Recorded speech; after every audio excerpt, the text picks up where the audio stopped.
Get ready for candid conversations that embrace the unfiltered truth of our lives. In this space, we celebrate the unity found in our shared human experience. Join me as we explore the depths of our stories, invoking empathy and facilitating the healing we all yearn for.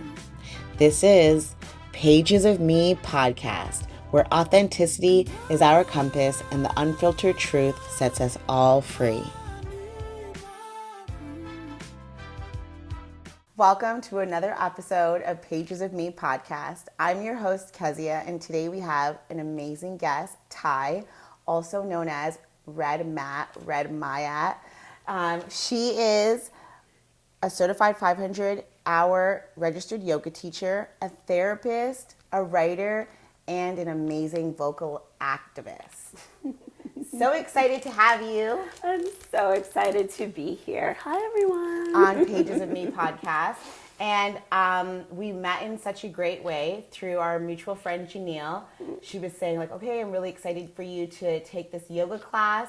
And so it was at the cookout, the Halton Black Voices cookout. Yeah. And so it was at dusk, just as the sun was setting. We were all outside on the grass. As a yoga teacher, I'm always interested in, experiencing different yoga teacher styles. And so I was really open to experiencing your class. And then with your partner drumming and having the live instrumentals, I love.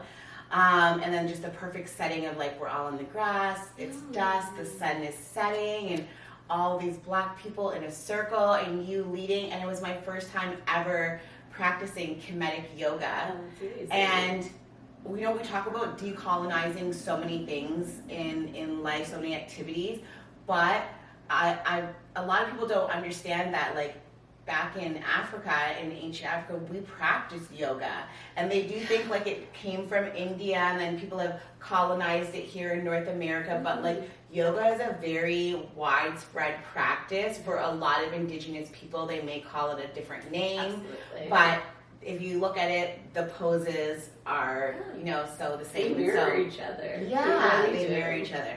And so just being able to experience that with you, I was like, this is so amazing. And then following you on social media and really seeing your activism and you standing up for your country and your culture and the traditions, I love it. So I'm so excited to hear about how you express all these feelings in your quiet, vulnerable moments, how you kind of do that releasing process, and you sharing that, because I really do believe that we have more in common than we do differences.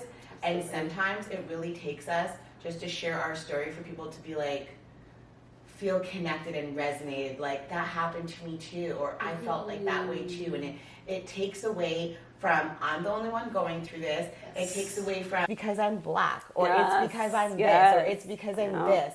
And it really reminds us that we are human beings. That's so beautifully put. And I think we kind of forget that common humanity that we have, just with all of the social constructs that we've been imposed with. We've been kind of conditioned to start seeing differences, and then seeing differences as a negative instead of as a celebration. Yes. When I think about even what's going on in nature and the wide variety of colors and expressions that you see within the different types of birds, and how unique each one is, because of how different it is. And that is something that, for some reason, we can connect to the beauty of that, but we can't apply it to ourselves. I know.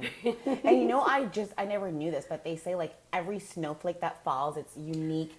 And it's do you think snowflakes are I'm this shape, you're this shape, don't be falling next to me, don't fall in the snow with me. Imagine if snowflakes were doing what we're doing. What we do, it would be so obscene, right? Absolutely. Anyways, so I'm excited to hear what you're going to share with us today. And what does your journaling look like for you?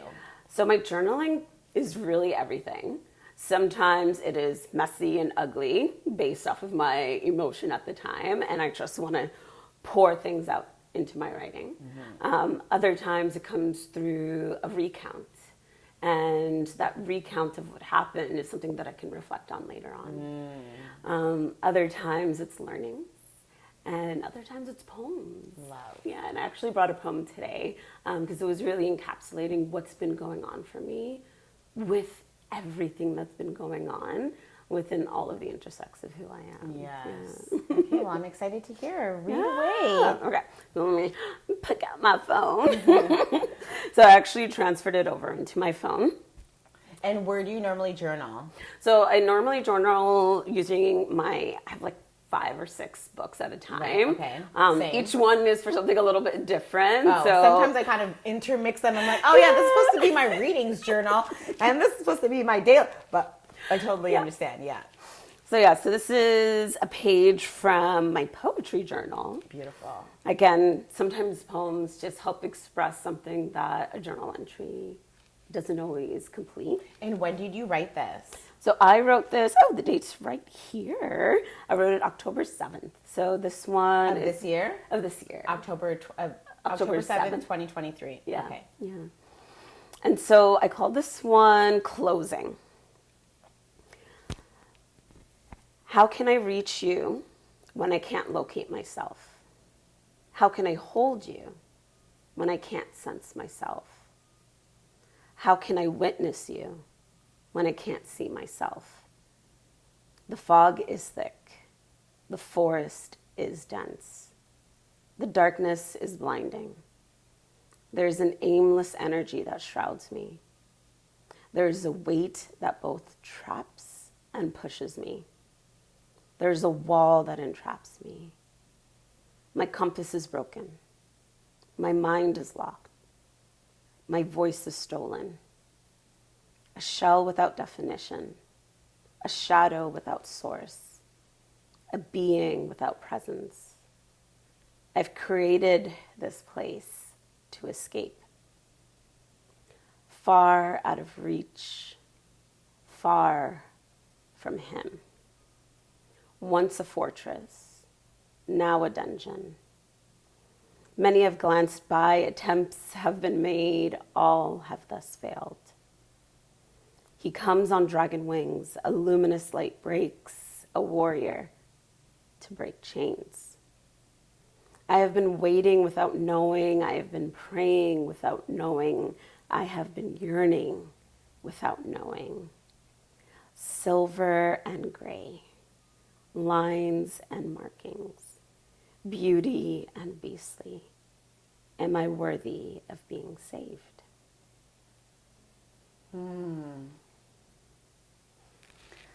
Oh, yeah, let's just take a moment to sit in that. That was, I have chills.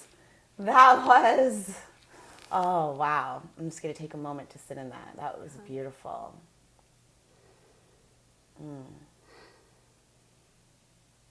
Thank you so much for sharing.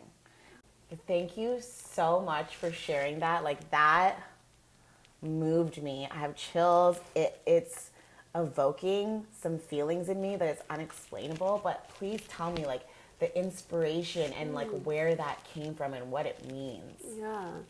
So in April, when the war broke out in Sudan, a lot of stuff was going on, not only within the community, but also in the family. And a lot of unprocessed trauma started to resurface. And one of the things that happens for me, so I have complex trauma, and one of the ways it manifests is through dissociation and losing myself and just being a shadow of who I am. Then we add the social construct of also being ignored in the media, of also not having our Black Lives Matter. And this idea of really waiting for someone to come and save, that just really isn't ever going to come and save. Because we have to do the saving. We are the ones we've been waiting for. That's one of my favorite sayings. It's it's not about why me, it's why not me, because we are the ones we've been waiting for. The people that we've been waiting to save us and to make changes, or the changes that we've been waiting to see, Absolutely. it's not going to come through another source. No. If this is our heart's desire, we are the ones we've been waiting for. Absolutely. And so then that question that I keep finding myself like circulating through, like, am I worthy? Am I worthy? Just even asking myself, like, who am I asking that question to? Right? And whose validation is being requested in order for me to tick the box of, okay, I am worthy. And what was the answer to that? Me. Amen. Right? We look so much to the outside for things that are inside. And when we lose sight of that, we also lose connection with ourselves. And that's so perfectly put with how I dissociate, right? When it's all so much, I can't even find me. When the messaging is so negative, I can't even find me because I can't see me. I don't see me on my feeds. I don't see me on my TV screens. I don't see me in the writings. And so I don't see me. And so how can I connect with me? And it speaks to that surrender of power that we do inadvertently, where we're just waiting, praying, yearning for something that this world isn't prepared to give us. And so if we don't do that for us, if we don't do that for me, if I don't see you, if I don't look at you, if I don't acknowledge you, that's just one extra barrier. So can we start to see each other and start to see ourselves so that we can stay connected, so we can be our own hero, we can be our own warrior, we can be our own strength without having to wait for the world to say, okay, now you're deserving. 100%. And so, oh my gosh, I feel like so much emotion, like so much is coming up. This like feels like a therapy session or something right now. You're sharing your journal and I'm just like, everything that you're saying resonates with me. I remember a couple years ago, maybe like 6-7 years ago, I wrote an op-ed about the song Rudolph the Red-Nosed Reindeer. And it, you know, the part where it says like as soon as like Santa Claus accepted him, everybody loved him, and then he went down in history. And this is how our society works. Yeah. We're constantly looking for validation. Someone, either you become trending or the news, or someone gives you that validation, which is Santa Claus, and then now you're down in history. And it's like always and it's so colonial too, because and patriotic, because when we think about a Santa Claus, a white male, and then when we think about and then when we think about Rudolph, brown, right, and then looking for someone to give him that validation so that everyone else can love him, and no one else is going to accept him until that person gives him the validation. And this is literally the philosophy of our society. And when we sing these songs and call them innocent to children, we're reminding them that they continually need to look outside of themselves for validation. And that's what our world wants us to do. And just turning it internal is so hard because the world doesn't want us to do it, but I believe that is so important. And then just even to your point, I'm thinking cancel culture. Like Santa will cancel you as soon as he doesn't like you anymore, or as soon as he's moved on to the next thing, next trend, and then you're back to where you were in the beginning. And so it's not a sustainable source. No, and it's not sovereignty. No, it absolutely isn't. Right? It's not liberation. It's not sovereignty. Liberation. It's a surrender of power. And so when do we start to be our own Santa Claus? I'll just use that term for what it is, but when do we start to be that for us? Exactly. And how do we navigate the world, or how do you navigate the world, and how do you navigate life when you're like, I don't see myself anywhere? Because it's really hard. It's really, really hard, especially as Canadians, Black Canadians. We're not in the States. No. And how do you navigate that? Yeah, I think my biggest grounding point is my siblings. And more or less everything I do is with them in mind. And if I don't see the space, I'm going to make the space for me and for them. Right? And they've been a catalyst to so much without even knowing it, just because of what they represent to me. Right? We have a big age gap. And so How many siblings? So I'm the oldest of 5, right? And my youngest one, like, the youngest 3 could be my kids. Yeah? Yeah. How old are they? So Huda is 26, Miriam is 23, and Yusuf is 19. The 2 girls live with me. Nice. And it's beautiful because when I look at them, I see a chance to recreate the same experiences that I had stolen from me. Right? And that shows up in how I love them and offering them love. Like, they hate me. I'm all up on them. I'm constantly like, let me give you a hug. Let me kiss your face. Let me do this. Let me do that. Constantly praising their beauty and all of that. Just all of the words that I wish I would have heard when I was younger, offering it to them has also been very healing for my inner child. And then the next piece is community. Right? So it gives such a beautiful pause and break, and it's a place to refill.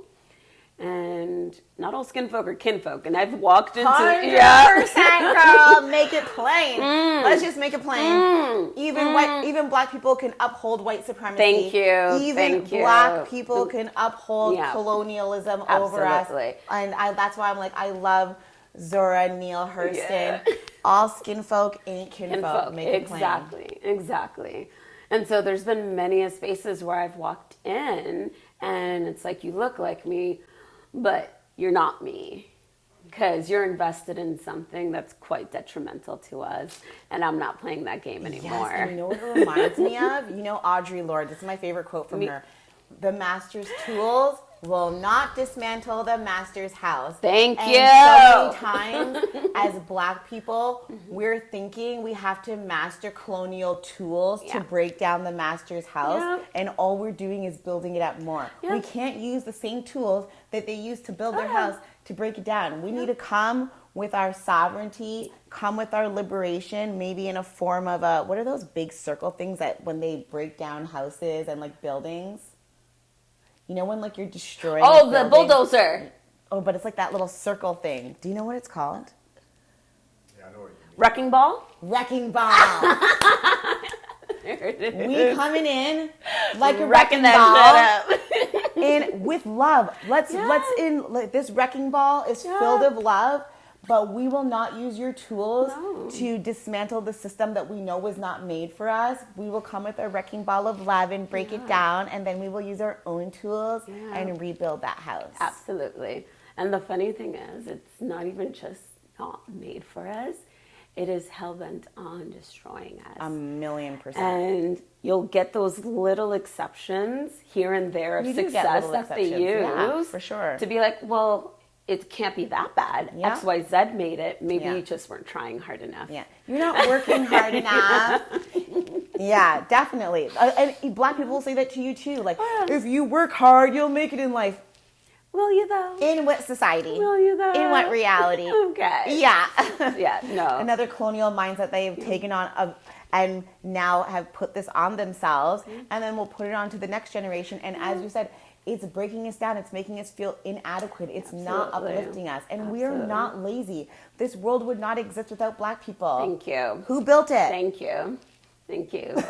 And I keep saying this, we're on stolen land built by stolen people. Right. Right. And that is something that we have to keep remembering. I have yet to meet or come across anyone who is invested in the current structure that can show up as their whole self. Yes. There's always the tone policing, the minimizing, the making exceptions politically correct, all of that, right? They constantly are having to shrink themselves just to take up some space that they're really there to serve as a novelty, and I'm not a novelty, and I'm not interested in making and myself also one. they want us to assimilate. So it's like, one, I'm not a novelty, and two, I will not assimilate, because assimilation does not go with sovereignty and Absolutely. freedom and liberation. Absolutely. So like, if those two don't go together, I cannot co-create with it. No. It will be imbalanced. It's not.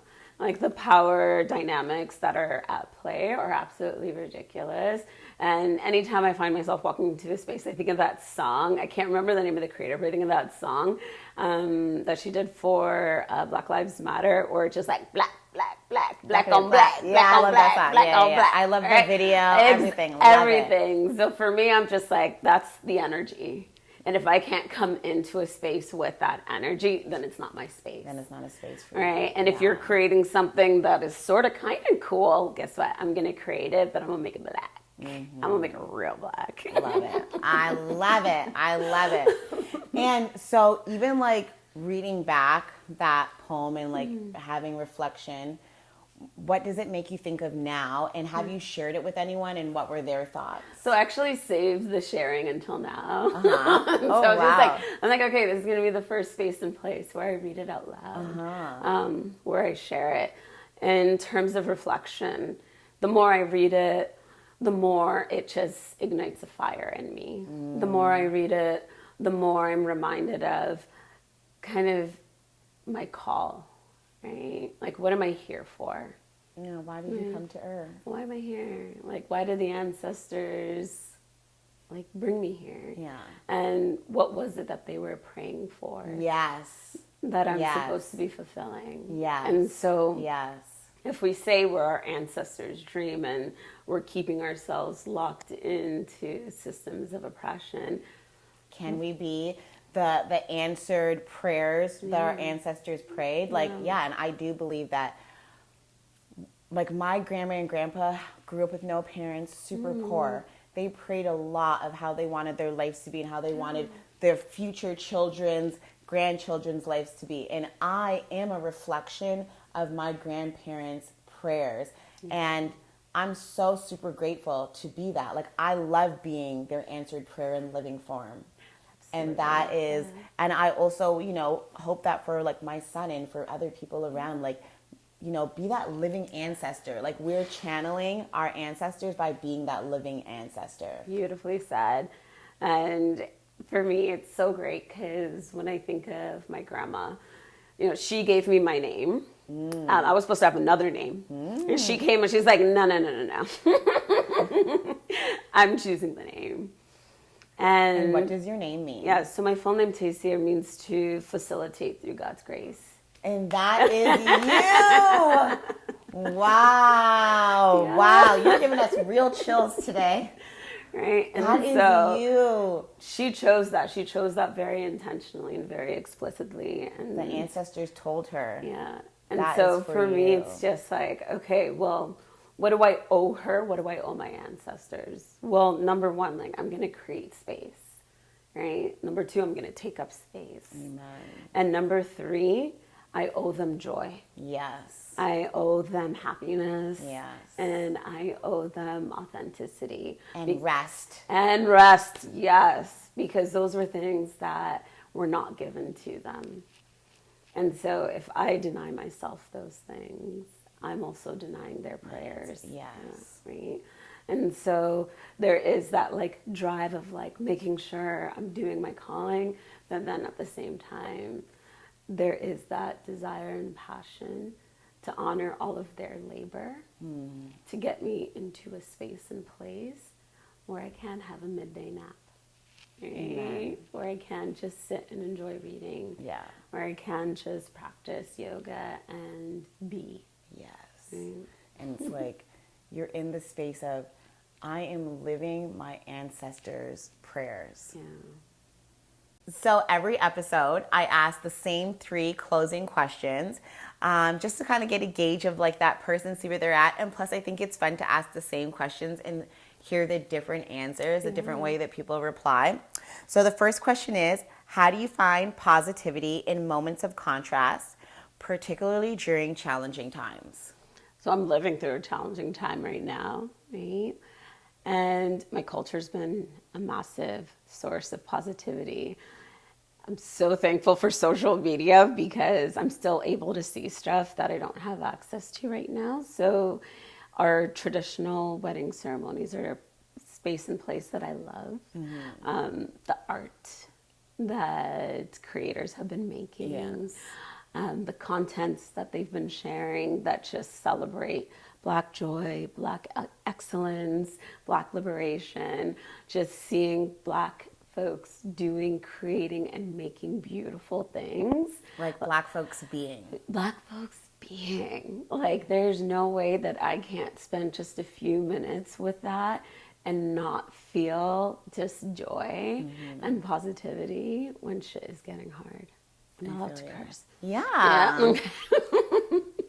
Being on cable. Okay, perfect. I can show up as me. Yes. And that's even why I wanted to do this podcast. Like, I have a degree in communications and multimedia. I, have pitched to like publications and things like that I've worked with before, of like trying to do stuff like this, and it's always been like, we're not really sure, like no. And like, honestly, sometimes you just have to be like, yeah, if you don't want a seat for me at this table, I'm gonna bring my folding chair, or I'm gonna make my own table. Exactly. And we're gonna be able to, and then there's no limitations. Yeah. Because when you're doing your own thing, no one It's can all say, you. no one can say don't do it. So we can be swearing up if we want. Just joking. Okay, so second question is there a quote or phrase or a saying that holds special meaning for you that you often turn to for inspiration? Oh, I have so many. Oh my gosh. Okay, let's see if I want to narrow it down. So spiritually, there's this quote from Maulana Rumi, Sufi poet. Everyone loves to hashtag him and put his quotes without recognizing like how profoundly spiritual and connected to God he is. But he says, "Why do you crawl when Lord gave you wings to fly?" Right? And it's just that reminder of how much bigger I was intended to be from the box that the world puts me in. Right? And another one that is really kind of drawing into me is Audre Lorde. Love her. Love Audre Lorde. But that self-care is an act of a radical revolution. And so caring for me is being revolutionary. Amen. Caring for my community is the revolution. Amen. And so I can't back down. Yeah. And I have to make sure that love and care is the backbone of everything I do, because that is the revolution. Yeah. And just like you were saying earlier, like no one's coming to save you. We are the ones we've been waiting for. And that's why our acts are so revolutionary. Absolutely. Yeah, I love it. And I love the difference this time, because I was reading like Asaka Shakur. Is it Asaka Shakur? Asata Shakur. I was reading her bio recently, and the one thing that she talked about was like the struggle, and she was like just so in love with the struggle and the pain. And yes, that was a time before. Now I love that as we are revolutionizing, we are thriving. We're no longer survivors. Even Lauryn Hill said, like, we have gone from being survivors to the thrivers. Yeah. We are no longer in fight or flight mode. Yeah. We're no longer in survival mode. We are thriving. We are the ones we've been waiting for, and all of that good stuff. So like, I love it. The only missing piece is stepping into it, right? That's all we need to do right now. And it's hard because even, in the last episode, we were talking about fear. They put fear through the airwaves, through the TV. It's in the curriculum at school. It's everywhere. So it's like, how do I step out and stand out, in my authenticity, in my truth, when everything around, all this propaganda around is saying, don't do that. And it's just really coming back to like connecting with the ancestors and the being. And when we connect to their strength, we can stand on that island if we need to. Absolutely. And you're reminding me of just that idea of, like, who told me what I know? Yes. And do I want to believe them? Oh, let me tell you. So, because I do oracle card reading. And so recently when I did a card reading for myself, it came back of like, other people do not tell you all the information to keep you ignorant so that they can control you. Absolutely. When spirit doesn't tell you everything, it is for protection and for love. It's not the same mindset and intention of withholding information. It's not to keep you ignorant so that you can stay manipulated, but it is for protection. And I love to like feel that difference and to feel that in my life. It's like, you are being transparent with me out of love. Yeah. You're being transparent with me, or you're not being transparent with me because you're trying to manipulate me. Absolutely. And it's like, really be discerning. I'm a super discerning person. And I said the other day to someone, and I'm like, regardless of what you say to me, I will always listen to my spirit. Your words will never outride what my spirit's saying. Absolutely. Because the talking is spelling, and I will not be under your spell. Yes. So therefore, you can say whatever you want. Tell if 'em. my spirit says no, it's a no. It's a no. Tell them.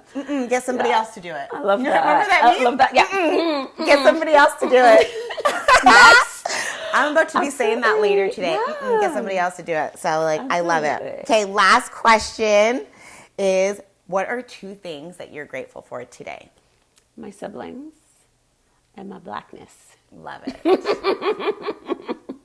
And do you feel like when it comes for race that, like, you're black first or a woman first, or like when you're thinking about identity, what is the hierarchy of your identity if there was to be one? So I don't believe in hierarchies. Love. So for me, it's all intersectional. You can't remove one part of me and expect me to just like show up as that one part. When I walk into a room, I walk in as who I am. Yes. So when other folks are seeing me, they're seeing my blackness. They're seeing my divine feminine presence. They're seeing my ancestors. They're seeing all of me and judging me on it. But I am going to be the one to let you know who I am. Love it. So whatever your judgments are, they can stay with you. And so I'm going to own my identities, within these constructs. Yeah, and I love Right? it. Yeah. Because even like, your name on Instagram, Red Maat, Red Maat, and in the Maya, it's like every day is Judgment Day. Yep. Right? We're not waiting to die for Judgment Day. Yeah. Every day is Judgment Day. So I love that. And I feel like Absolutely. it's like a great note Yeah. to like end on.